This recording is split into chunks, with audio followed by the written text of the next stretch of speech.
सना और मेरी फ्रेंडशिप तो लोग ऐसे कनेक्ट करते हैं, but trust me we are very good friend.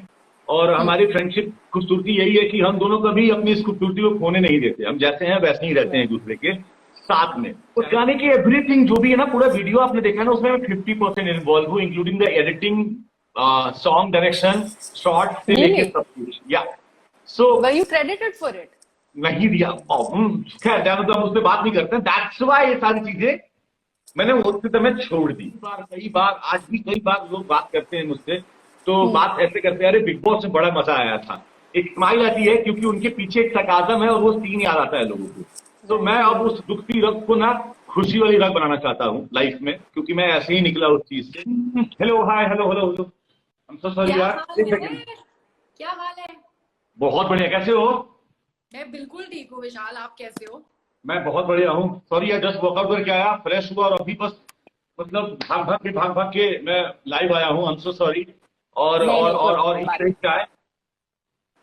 नहीं। ये मेरी ये कॉफी। cheers।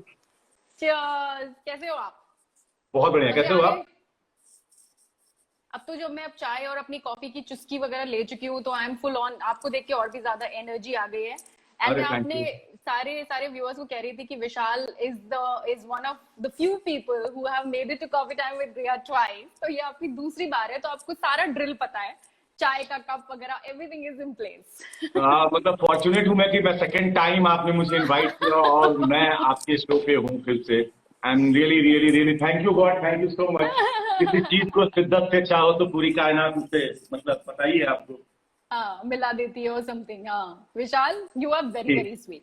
तो विशाल, पहले तो ये बताओ, where is your guitar right now? I can see that you are at home. Guitar कहाँ पे है? Is it close to you?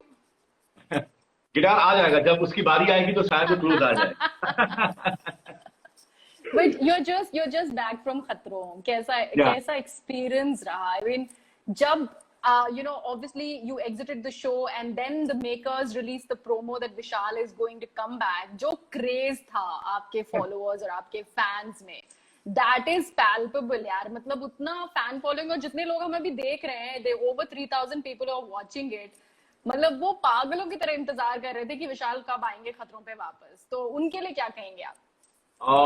सबसे पहले तो मैं अपना एक्सपीरियंस बताता हूँ, जो आपने पूछा सबसे हाँ। पहले कि शो का एक्सपीरियंस क्या था। हमेशा से बोलते आ रहा हूँ, बहुत एंजॉय किया है ये शो। अमेजिंग शो है।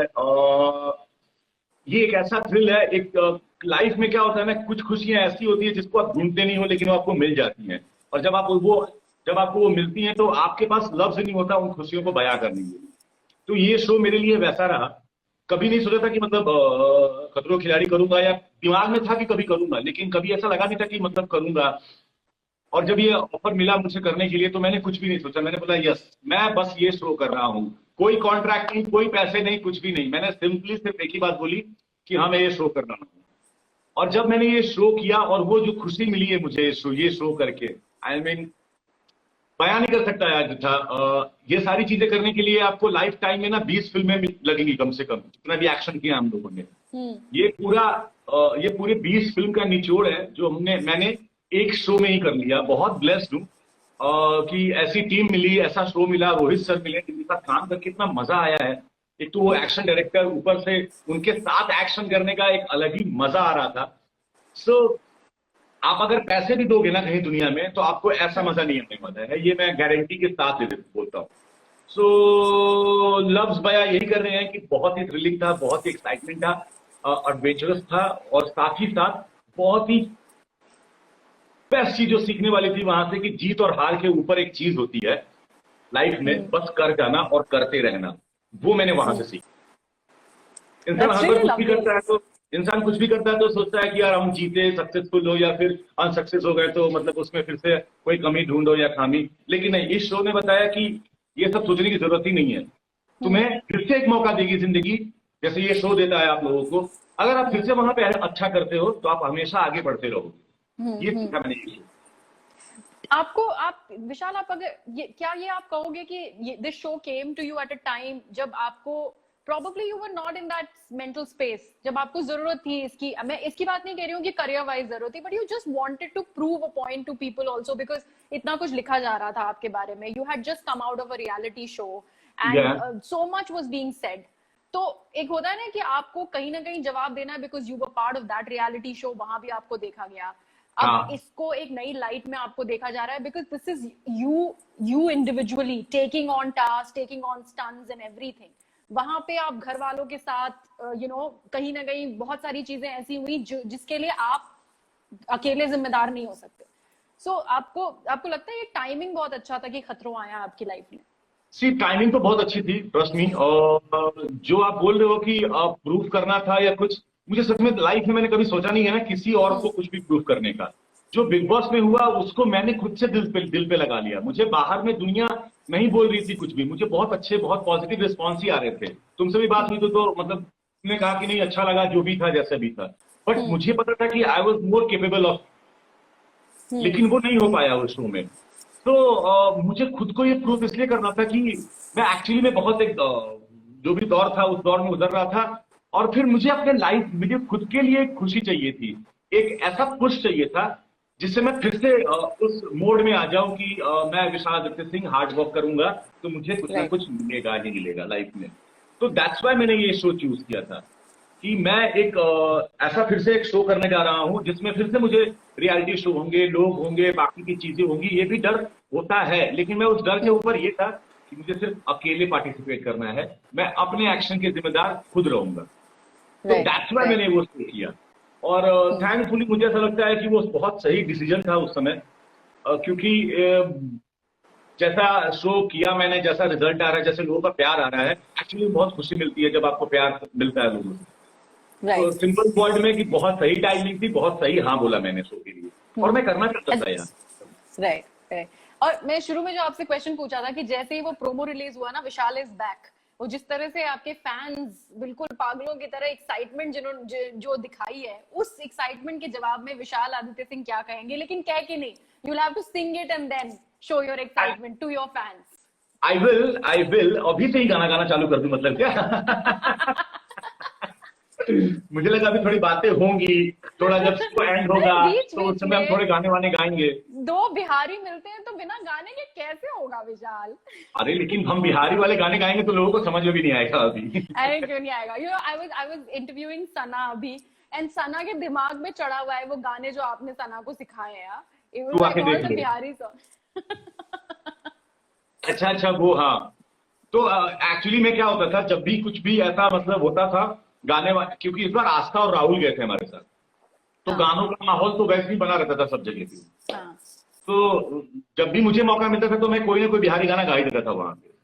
और इवन दो फिरंग जो भी होते थे हमारे ग्रुप में, या फिर जो भी लड़कियां थी जो वहां की लड़कियां थी, तो उनको देख के मैंने 2-4 बार भोजपुरी गाना गाया, वो लोग हंस के वो है, उनको पता ही नहीं चलता क्या गा रहा है। और जो इंडियन यूनिट है हमारी, वो बोले देखो इसको ये क्या कर रहा है। तो वैसा करता, गिटार मंगाया मेरे को, आ गया ये। बट यार अभी से ही गाना तो सोचा था पहले हम कुछ कर लेते, बातें उसके बाद। बातें तो करेंगे यार विशाल, करेंगे, बहुत सारी बातें करेंगे। या फिर ट्यून नहीं है?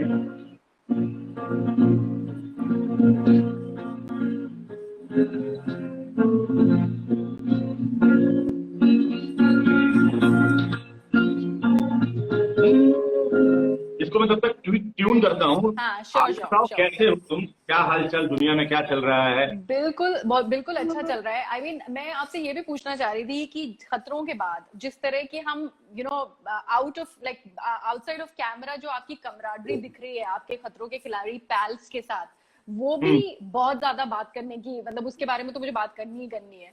तो आपने एक लाइफ लॉन्ग फ्रेंडशिप जो होती है ना, वो फोर्ज करी है वहां पे उस शो पे। इतनी अच्छी दोस्तियां नजर आ रही हैं कैमरे के बाहर भी, जो पार्टीज आप लोग कर रहे हैं, the boy bonding, the girls also, you are a gang. तो कौन से ऐसे दोस्त हैं, मतलब 5 लोग जिनको आप फिंगर टिप से काउंट करोगे कि ये भाई मेरे लाइफ लॉन्ग फ्रेंड्स हो गए हैं इस शो के बाद? ऐसे तो मतलब उस शो में जितने भी लोग मिले हैं बहुत अच्छे लोग थे, सबसे बहुत अच्छी दोस्ती है। लेकिन ऑब्वियसली कैटेगराइज तो होते ही है कि लोग कौन से कितने नंबर पे होते हैं। तो 5 लोगों में तो सबसे पहले सना, अर्जुन, वरुण, राहुल भाई, आस्था एंड 6 हैं, और निक्की।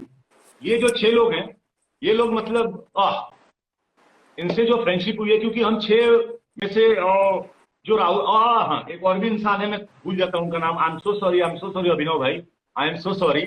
और एक अभिनव भाई, जितने वो लोगों को लगता है कि वो बहुत जितने इंटेलिजेंट है, वो उतने ही विटी हैं, उतने ही फनी हैं। मुझे पहली बार कोई इंटेलिजेंट फनी इंसान दिखा, तो मैं उनसे इसलिए प्यार करता हूँ। निकी इतना लोगों को लगती होगी कि क्या है, कैसे बोलती है, कैसे नहीं बोलती है। मैंने अपने लाइफ में उससे रियल मुंह पे वाली लड़की कभी नहीं देखी है आज तक, जितना मैं उसको पर्सनली जानता हूँ। आस्था, आस्था इज अ गर्ल लाइक, मतलब ढेर सारा प्यार है उसके पास लोगों को देने के लिए। इतना प्यार और इतना इतना मतलब इतनी इतनी शांति से है ना वो अपने लाइफ में एकदम। एक्चुअली में वो आस्था दिल चिल ही है सच में। तो दैट्स व्हाई आई लाइक हर। अर्जुन भाई विटिएस्ट इंसान, येट दिमागी। अर्जुन भाई मतलब उनको अलग तरीके का रिस्पेक्ट है मुझे उनके लिए, क्योंकि जो भी हमारे कॉन्वर्सेशन हुए हैं, पार्टी वार्टी तो सब है। पार्टी तो मतलब आप बाहर गए हो, केप टाउन है, अगर को एक्टर एक्ट्रेस हैं, सब एक फील्ड में काम करते हो, तो पार्टी होना तो लाजमी है, सिंपल सी बात है। चाहे वो कहीं चाहे स्कूल के भी जाते हो लोग या कॉलेज के भी। बट उसके अलावा मैं क्यों इन लोगों को काउंट करता हूँ अपने फ्रेंड में? तो अर्जुन भाई को रेस्पेक्ट मैं इसलिए करता हूँ क्योंकि उन्होंने उनसे मेरी पर्सनल लाइफ में कुछ कुछ जो बातें हुई हैं या प्रोफेशनल लाइफ को लेके जिस तरह से उन्होंने गाइड किया, जिस तरह से बातें की, उसके लिए कोई नहीं करता। Very true. उसके बाद सना, सना और मेरी फ्रेंडशिप तो मतलब आपको मैं बताता हूँ क्या होता है कि एक कॉलेज होता है या फिर एक स्कूल होता है जिसमें एक लड़की होती है जो सबसे सुपर डुपर हिट होती है। क्यों? क्योंकि वो कॉन्वेंट बेबी होती है, या फिर वो कहीं बाहर से पढ़ के आती है, या फिर उसके डैड बहुत पैसे वाले होते हैं और वो कोई फरारी वरारी से आती है, और फिर उसके परफ्यूम की खुशबू और वो सब। और उसके मैं बैंक ऑपोजिट हूँ। मैं शायद वहां पे पल्सर या हीरो होंडा स्प्लेंडर से जाता होऊंगा, बट मैं देसी इंसान और अपने ग्रुप में मैं बहुत हिट। सो ये दो तरह के लोगों का मेल था। और उस फ्रेंडशिप को मैं दैट्स व्हाई चीयर करता हूँ कि वो मेरे इस पार्ट को बहुत अच्छे से समझती है और मैं उसके उस पार्ट को। एंड लास्ट मेरा भाई, मेरा बच्चा वरुण। बताने की जरूरत नहीं है यार, मुझे ऐसा लगता है कि सोल सिस्टर होती हैं ना, ऐसा कहते हो आप लोग। हम लोग शायद सोल रूहदार रूह भाई हैं हम लोग एक दूसरे के। रूहदार, वाह, लवली वर्ड, लवली वर्ड। तो सना की आपने बात की, अभी इतना कुछ कहा जा रहा है। I also see you having fun with your post, वो कुछ अच्छी बातें आप लिखते हैं मजाक में भी। तो when people link you together, जब आप बोलते हो वो दोस्ती, और आपके फैंस भी चाहते हैं अरे Vishal is single, he should be linked with Sana, उन लोगों के बारे में what will you say to them? क्या है कि हम लोग दोनों एक दूसरे को बहुत अच्छे से कॉम्प्लीमेंट करते हैं। हमें कोई फर्क नहीं पड़ता कि दुनिया हमें क्या बोल रही है, कहाँ नहीं है। येट हम लोग एक दूसरे के साथ सेम है। सो लोगों को शायद ऐसी बॉन्डिंग देखी नहीं है, या फिर देखी है, या फिर लोगों की लाइफ में होती नहीं है। दैट्स व्हाई लोग ऐसे कनेक्ट करते हैं। But trust me, we are very good friend. और हमारी फ्रेंडशिप खूबसूरती यही है कि हम दोनों कभी अपनी इस खूबसूरती को खोने नहीं देते। हम जैसे हैं वैसे ही रहते हैं एक दूसरे के साथ में, चाहे वो ऑफ कैमरा हो चाहे ऑन कैमरा हो। तो मैं उन लोगों को यही कहूंगा कि एक्चुअली में ये बहुत खूबसूरत बॉन्ड है जिसको मैं बहुत इंजॉय कर रहा हूँ। मैं सिंगल हूँ, उसका मतलब ये नहीं हुआ कि मैं किसी के साथ भी दिखूंगा तो आप बोलोगे कि भाई यहाँ पे वो हो जाए। और सना किसी में से कोई है नहीं। Sana is very special for me, cause आप लाइफ में कुछ ऐसे लोग चाहते हो यार जिसकी वजह से आप लाइफ में ग्रो करो, कुछ सीखो। आपके अगल बगल में ऐसे दोस्त या ऐसे यार होने चाहिए, ऐसे इंसान। तो मैं सना को दोस्त यार से बढ़कर एक ऐसे इंसान में रखता हूँ कि जो अगल बगल में होंगी ना या होंगे तो आप कुछ सीखते हो, जिसको आप एडमायर करते हो। I think so like that as a human. Right. Nice. So Vishal, there will be a lot of things in your life जो आप उसको पीछे की बातों को आप पीछे छोड़ना चाहोगे, and obviously not many good things जो repeat नहीं करना चाहोगे, but when you are part of a show, आदमी eyeballs के लिए भी बहुत सारी चीजें makers करना चाहते हैं. One thing was that pan incident जो recreate हुआ खतरों में, and I think probably Madhurima was not too happy about it. They also were vocal about it. Anything about that, being a part of it, reliving the whole moment, did you agree with it? या आपको लगा कि ऐसा नहीं होना चाहिए था? कुछ कहोगे इसके बारे में? पहली बार की जब वो इंसिडेंट हुआ था तो मैं रेडी नहीं था, मुझे पता ही नहीं था कि ऐसा कुछ होने वाला है। अगर ऐसा कुछ पहले से पता होता तो शायद मैं मना कर देता, ऑब्वियस सी बात है। बट जब वो हुआ तो मुझे सबसे पहली बात, मैं इतना सोचता नहीं हूँ यार, वो हो गई जो चीज होनी थी, ठीक है ना। अब उसको एक तो पहली बात वो कलर्स की प्रॉपर्टी है, अब वो जो करना चाहे वो जो करे। और दूसरी बात, हमने अपनी खुद की दुखती रग किसी के हाथ में दी है। और अगर वो रग वो कोई दबाएगा और अगर हम तड़पेंगे और किसी को मजा आएगा तो वो मजा मजा ही है, सिंपल सी बात है। तो मैं अब उस दुखती रग को ना खुशी वाली रग बनाना चाहता हूँ लाइफ में, क्योंकि मैं ऐसे ही निकला उस चीज से। तो मुझे पता है कि अभी लाइफ टाइम में भी वो इतना बड़ा इंसिडेंट है कि आगे कई बार आज भी कई बार लोग बात करते हैं मुझसे, तो बात ऐसे करते हैं, अरे बिग बॉस में बड़ा मजा आया था, एक स्माइल आती है क्योंकि उनके पीछे एक सरकाज़म है और वो सीन याद आता है लोगों को। राइट। बट मुझे ऐसा लगता है लोगों के लिए वो मजा था। कोई ना आप मेरे पे आके ना कोई मुझे जज नहीं कर रहा है, कोई मेरी चिट्ठियां नहीं लिख रहा है, कोई मेरे घर पे आके ना मेल या कुछ भी नहीं डाल रहा है आके मेल बॉक्स में मेरे कि भाई देख तेरी तो लग गई, तेरा तो हो गया, तेरा तो कल्याण हो गया था, कुछ नहीं हो रहा था। तो मैंने बोला यार ठीक है ना, लोगों को मजा आ रहा तो मजे दो, सिंपल सी बात है, हंसो इस पे। अब हो गई गलतियां, हो गई बेवकूफी, अब क्या करते रहोगे, सर पटक के थोड़ी रहोगे वहां पे। तो मैंने बोला यार मूव ऑन, तुम्हें अब अगर 5 बार रिक्रिएट करना है, 10 बार रिक्रिएट करना है, तुम 10 बार रिक्रिएट करो। और वो देखो कितने फनी लोग हैं और कितने दिमागी लोग हैं। उस इंसिडेंट के पहले मेरी और महक की एक झड़प हुई थी किसी चीज को लेके, और ये किसी को नहीं पता। देखो कितने शैतान लोग हैं, उन्होंने वो पैंट जानबूझ के महक को पकड़ा दिया। तो मैंने बोला यार ठीक है, कोई बात नहीं, होता है, ये होते रहेगा। और मुझे बड़े 2 लोगों ने बहुत अच्छे से समझाया भी कि तू क्या कर रहा है। मैं थोड़ा गुस्सा हो गया था, अपसेट हो गया था, क्योंकि उसके बाद ही मेरा स्टंट भी था। तो उन्होंने बोला देख यार, उन्होंने ही बोला कि अब तू जिस पे जितना रिएक्शन देगा उतनी लोग इसके रिएक्शन काटेंगे। जिस दिन तूने रिएक्शन देना बंद कर दिया ना, लोगों के रिएक्शन खुद ब खुद कटने बंद हो जाएंगे। तो मैंने रिएक्शन देना ही छोड़ दिया। मैंने बोला okay, That's the way to be, Vishal. That's the way to be. या अरे एक बात बताओ, रिलेशनशिप में या शादीशुदा में कौन नहीं पिटा होगा, किसको गाली नहीं पड़ी होगी, पहले बताओ। या मेल या फीमेल, मैं दोनों की बात कर रहा हूं मैं। Oh, shit. अब हमारा क्या था कि हमारा टीवी पे दिख रहा था, बात खत्म होगी बात। और हो जाती है यार चीजें। हंसो और आगे बढ़ो, मैं सबको यही सलाह दूंगा, हंसो आगे बढ़ो, जब तक वहां फंसे रहोगे तब तक वहीं पे रह जाओगे। So, but you still did Khwabida after Big Boss, even after parting ways. Why was that? Because वो मेरा कमिटमेंट था। मैंने बोला था, कई बार क्या होता है ना कि आप जज करते हो किसी को। बहुत लोगों ने मुझसे ये बात पूछी कि क्यों, मेरे बहुत सारे लोगों ने पूछा अरे यार इतना सब भसड़ होने के बाद भी क्यों। अब क्या है कि इतना सब भसड़ होने के बाद सपोज टू बी कि मुझे किसी बड़े प्रोडक्शन हाउस से वो मुंह मिला होता गाना, और अगर मैं 1.5-2 साल पहले कमिट किया होता कि यस मैं करूंगा, तो मुझे करना पड़ता ना। क्योंकि वो तो मेरे पर्सनल चॉइसेस है ना, मेरे पर्सनल चीजों की वजह से अगर वो चीज हो रही है तो ठीक है। तो अब वो गाना उसके भाई का निकला, श्रीकांत का निकला। तो हुआ ये कि मैं बोला कि मैं नहीं करना चाहता यार। मैंने सोचा था कि मैं बोला नहीं करूंगा यार, ये फिर से वही सारी चीजें होंगी वो। तो फिर वही बात हुई कि कमिटमेंट है, श्रीकांत उसका खुद का भाई है, वो खुद पे खुद बोले जा रहा है कि भाई प्लीज करो ना, मैं चाहता हूं कि आपके साथ ही करूं ये गाना। सच में ऐसी ही बात हुई थी हमारी। और वो गाना करने का एक सबसे बड़ा रीजन ये भी था, मैंने बताया मैं क्रिएटिवली उसमें इन्वॉल्व था। तो जो भी चीजें दिख रही है ना उस गाने में, और मतलब खैर वो बताने वाली बात नहीं है, यहाँ पे नहीं बताने वाली बात है, क्योंकि उस गाने की एवरीथिंग जो भी है ना, पूरा वीडियो आपने देखा है ना, उसमें मैं 50% इन्वॉल्व हूँ, including the editing, song direction, short से लेके सब कुछ। या So, were you credited for it? नहीं दिया। खैर तो हम उससे बात नहीं करते। That's why ये सारी चीजें मैंने उस समय छोड़ दी। आप समझ लो, क्योंकि वो मेरे लिए पर्सनल ग्रोथ था। अगर वो उस पर लिख के आता ना क्रिएटिव बाई, मैं उसके लिए काम कर रहा था, मैंने उसी लिए वो गाना किया था। आफ्टर दैट दे सेड की रिमिक्स करने के लिए वो, मैंने बोला नहीं, अब कुछ भी नहीं हो सकता लाइफ में, कभी भी नहीं, कहीं पे भी नहीं। क्योंकि जिस रीजन से मैं काम कर रहा था वो रीजन ही तुमने हटा दिया उसमें से। अदरवाइज मैं अभी भी बोल रहा हूँ, मैं लाइव हूं, मतलब अगर कहीं पे पहुंचे भी बात, क्योंकि इस बात से मुझे बहुत बुरा लगा था। वो गाना अगर मैं नहीं होता तो ऐसा नहीं होता, मैं दावे के साथ कहता हूँ। तो बस इसके लिए that's very wrong. That's very wrong. I mean, commitment तो दोनों तरफ से है। नहीं, उससे मेरा कुछ घाटा नहीं हुआ। उससे मुझे कॉन्फिडेंस ये आ गया कि मैं एडिट कर सकता हूँ, मैं डायरेक्ट कर सकता हूँ, और मैं शॉर्ट जो भी है अपने सोच सकता हूँ। क्योंकि यही मैं करना चाहता हूँ अपने फ्यूचर में।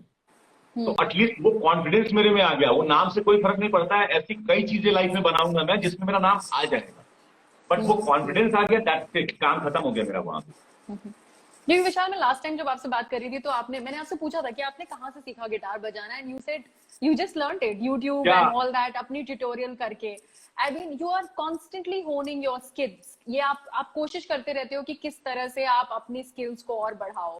तो ये चीज तो मुझे हमेशा से, आप पिछली बार भी जब आप बात कर रहे थे, and now that you talk about this, तो I mean these are the things आप इन्वॉल्व हो के आप और भी ज्यादा आगे जाओ। I mean, we will obviously pray for something like this to happen, because this is the worst thing that can happen to any artist, कि आप किसी चीज में involve हो and you not being credited for it. This is wrong.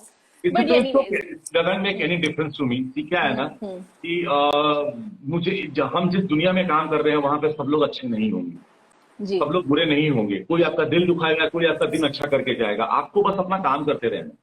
उस चीज के मेरा टैलेंट खत्म नहीं हो गया। मैंने बोला ना, जैसे मैं रिवील करता हूँ यहाँ पे, बिग बॉस के बाद मैंने कोई भी एक्टिंग का प्रोजेक्ट सिर्फ इसलिए नहीं लिया था क्योंकि एक तो पहले मेंटल मैं बहुत डिस्टर्ब था, और वो लोगों की आप में वैल्यू भी कम हो गई थी यार, जो वैल्यू थी मेरी, जो मैं देखता था लोगों के नजर में।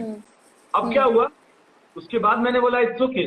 मैंने अपनी राइटिंग सुधारी, मैंने अपनी 2 फिल्में लिखी, एक वेब सीरीज लिखी, और 1.5 साल से उन्हीं को लेकर पिच कर रहा था। मैंने एक्टिंग के लिए कहीं अपने आप को कहीं पिच भी नहीं किया है, और वो दोनों जो कुछ भी था वो आने वाला था, मटेरियलाइज हो गया था ऑलमोस्ट।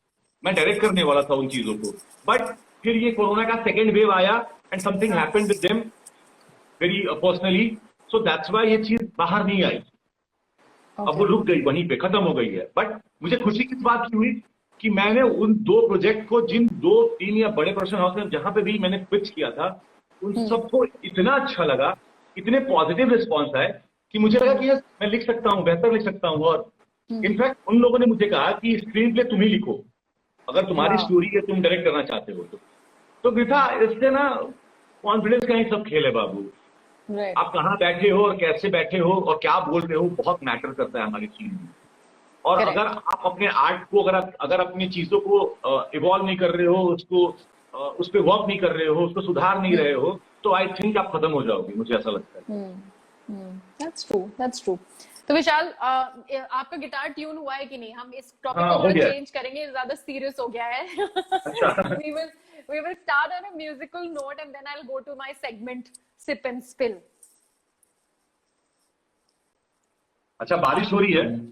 हाँ। बारिश हो रही है, तो बारिश के साथ ही, मतलब बारिश के लिए एक गाना है, मुझे ऐसा लगता है बहुत सारे के तो मैं गा सकती हूँ। जब घुंघरुओं सी बजती है बूंदे, अरमान हमारे सपने नमूंदे, देखो सर पे नयन सुलग जाए मन, लगे आज इस मौसम में लगी कैसी है अदन, रिमझिम गिरे सुलग जाए मन, लगे आज इस मौसम में लगी कैसी है अदन, रिमझिम गिरे। Brilliant. Beautiful.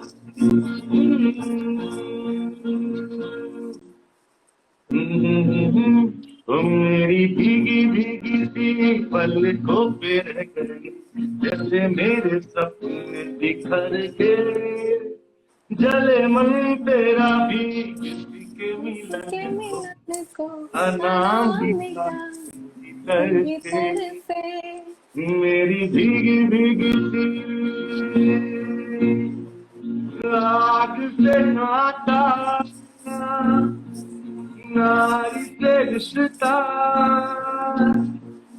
काहे मन समझ न पाया, राग से नाता नारी से रिश्ता, काहे मन समझ न पाया, मुझे क्या हुआ जो एक बेवफा पे आए, मुझे क्यों प्यार आया, जैसे बिरहा की रुत मैंने काटी,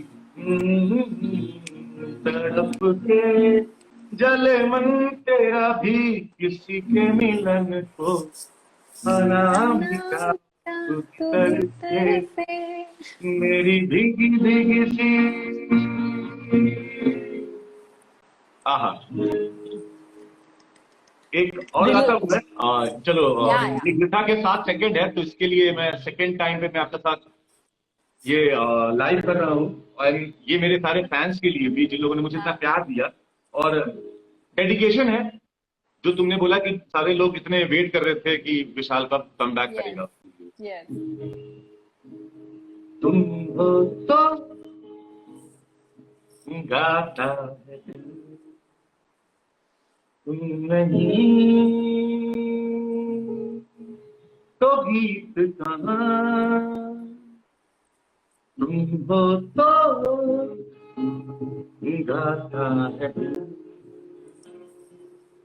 तुम नहीं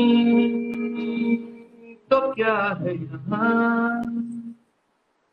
तुम हो तो है सपनों के जैसा हसी एक समा।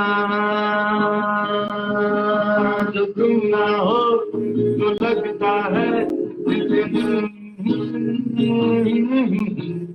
जो तुम ना हो तो लगता है कि हर खुशी में है कभी तुमको है मांगती ये जिंदगी।